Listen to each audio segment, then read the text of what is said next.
আমার প্রশ্ন হলো, সম্মিলিত মোনাজাত নিয়ে ইসলামের দৃষ্টিতে এটা কতটুকু জায়েজ একটু বিশ্লেষণ করুন, বিশেষ করে নামাজের পরে। প্রিয় ভাইরা, আমাদের সমাজে একটা প্রচলন আছে যে আমরা সালাত আদায়ের পরে আমরা সম্মিলিত মোনাজাত করি। প্রিয় ভাইরা, আপনাদের কাছে খোলামেলা আমি বলতে চাই, সেটা হচ্ছে আল্লাহ এবং আল্লাহ রসুল সাল্লাল্লাহু আলাইহি ওয়াসাল্লামের যে শরীয়ত, এই শরীয়তের মধ্যে ইবাদতের ক্ষেত্রে নতুন কিছু সৃষ্টি করার নাম হচ্ছে বিদআত। এটা আমরা ভালো করে বুঝবো কেন বিদআত। আল্লাহ বলেছেন, ইন্নাদ-দীনা ইনদাল্লাহিল ইসলাম, আল-ইয়াউমা আকমালতু লাকুম দীনাকুম ওয়া আতমামতু আলাইকুম নি'মাতি। আল্লাহ সব পূর্ণ করে দিয়েছেন, নবী করিম সাল্লাল্লাহু আলাইহি ওয়াসাল্লাম ডেমনস্ট্রেশন করে দেখাই দিয়ে গেছেন। সুতরাং ইবাদতের মধ্যে নতুন কিছু সৃষ্টি করা যাবে না। আল্লাহ নবী, তার সাহাবী এবং তার হায়াতে যত ওয়াক্ত নামাজ পড়িয়েছেন, কোনো একটা রেফারেন্স আমাদের কাছে নাই যে আল্লাহ নবী সাল্লাল্লাহু আলাইহি ওয়াসাল্লাম সালাত শেষ করলেন, আসসালামু আলাইকুম ওয়া রাহমাতুল্লাহ, আসসালামু আলাইকুম, এরপরে সব সাহাবীকে নিয়ে তিনি বললেন আল্লাহুম্মা আমিন, এরপরে উমুক তুমুক দোয়া করলেন। আল্লাহ নবী যা দোয়া করছেন সবগুলা নস আমাদের কাছে আছে, কিন্তু হাদিসে এরকম কোনো প্রমাণ নাই। তাহলে কি নামাজের পরে আমাদের জন্য দোয়া নাই, মোনাজাত নাই? আছে। সেটা কি?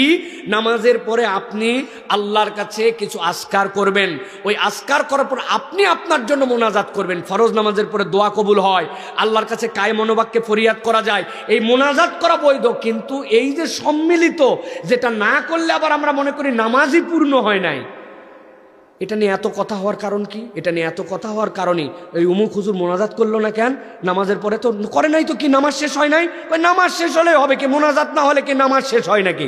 তার মানে আপনি মনে করছেন সালাম দিয়ে নামাজই শেষ হচ্ছে না, হুজুরিকে এই জন্য ধরতেছেন। তার মানে দিনের মধ্যে আপনি একটা নতুন ইবাদত সৃষ্টি করলেন। মনে রাখবেন, উপকরণের নাম ইবাদত নয়, ইবাদত হচ্ছে ওই আইটেমের নাম যেটা আল্লাহর নবী আপনাকে দেখাই দিয়ে গেছেন। আপনি কোরআন শরীফ টিস্যু বক্সের উপরে রাখতে পড়তে পারেন, আপনি কোরআন শরীফ রেহেলের উপর রেখে পড়তে পারেন, বালিশের উপর রেখে পড়তে পারেন। বালিশ, টিস্যু বক্স, রেহাল, এগুলো উপকরণ, এগুলো ইবাদত না। ইবাদত কোরআন তেলাওয়াত করা। ওই কোরআন তেলাওয়াত করার ইবাদতে আপনি নতুন কোনো পদ্ধতি বানাতে পারবেন না।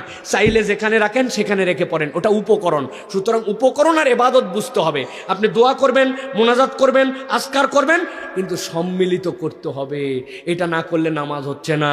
এটা করলে সমস্যা কোথায়? একটু করলে আবেগ হয়, এগুলো যুক্তির এই জায়গায় কিচ্ছু চলবে না। আপনাকে আপনার মতো করে আজকার পড়ার পরে নিজে নিজে মোনাজাত করতে হবে। এখান থেকে আমাদের আস্তে আস্তে বেরিয়ে আসার জন্য চেষ্টা করতে হবে। আল্লাহ আমাদেরকে বোঝার তৌফিক দান করেন।